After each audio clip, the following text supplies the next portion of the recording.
Oke, Assalamualaikum warahmatullahi wabarakatuh. Yeah, today we will discuss about the exercise of passive voice. Nah, masih ingat ya, untuk formula passive voice adalah to be diikuti oleh past participle atau to be diikuti oleh verb ketiga. Nah, ini ya, jadi kunci untuk passive voice. Kemudian depend on the tense, jadi to be yang digunakan bergantung pada tense-nya.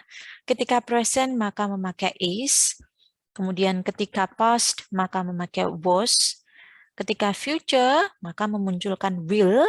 Ingat, will adalah modal, maka setelah modal maka diikuti oleh bentuk kesatu, yaitu be. To be-nya dalam variasi be.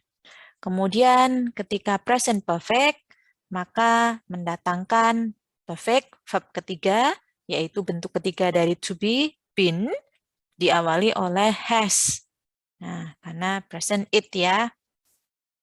Kemudian past perfect, maka variasi ketiga atau bentuk ketiga dari to be, yaitu been, karena past, maka had, been.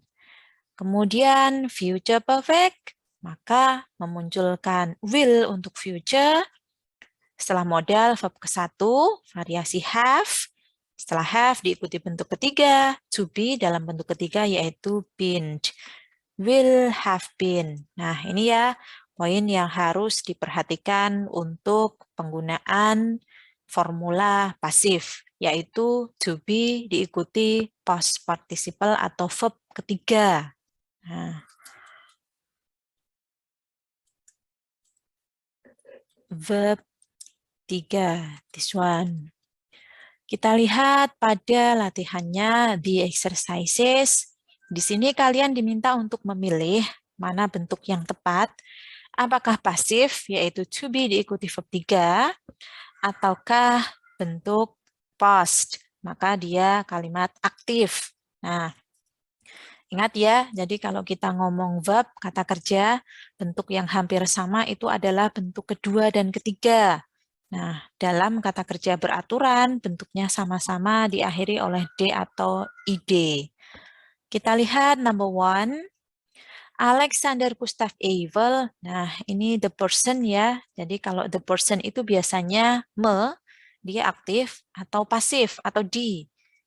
Nah, jadi jelas ya, kalau si Alexander Gustav Eiffel ini ketika kata kerjanya adalah designed, mendesain atau didesain, maka jelas orang itu mendesain the Eiffel Tower for the Paris Exposition of 1889. Nah, jadi dari option, karena si Alexander ini adalah person, maka dia aktif, Pilihan yang tepat adalah designed, this one.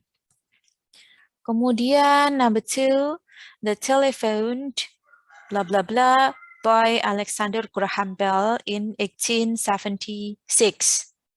Nah, kita lihat telepon, it is a thing ya, jadi dia adalah benda. Karena benda, maka sifatnya pasif, dikenai pekerjaan.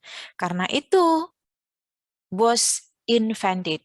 Jadi telepon ditemukan, bukan menemukan. To be plus verb 3, karena kita butuh makna pasif. Dan number 3, the first volume of the Lord of the Rings. Nah, jelas ya, Lord of the Rings ini title of a book.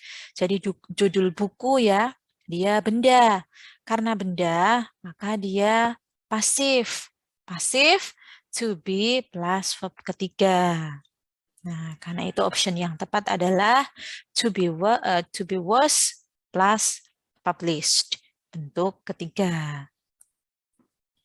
Oke, jadi volume pertama dari buku Lord of the Rings was published, diterbitkan in 1954, pada tahun 1954. Then number 4, si Michelangelo. Nah, this is a person ya, jadi name of person, Michelangelo ini, karena name of person, orang, maka dia aktif. Karena aktif, maka jangan dipilih yang to be plus verb 3. The best option atau the best choice is yang B, painted. Nah, jadi Michelangelo ini menggambar atau melukiskan the fresco of the Last Judgment between 1536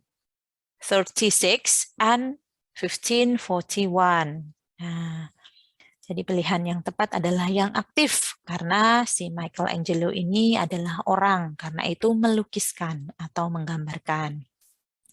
Dan number 5, the novel Oliver Twist. Nah, novel dengan judul si Oliver Twist ini, dia benda ya, karena benda maka dia pasif.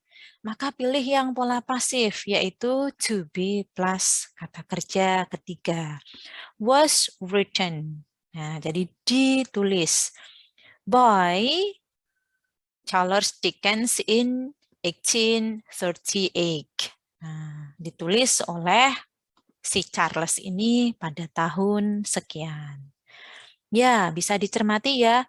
Bisa dilihat dari contoh latihan di sini, ketika subjeknya adalah orang, maka option yang dipilih adalah me, aktif. Ketika subjeknya benda, telepon, book, maka yang dipilih adalah yang pasif, karena benda itu di, tidak me. Nah, silakan dicermati. Semoga bermanfaat. Wassalamualaikum warahmatullahi wabarakatuh.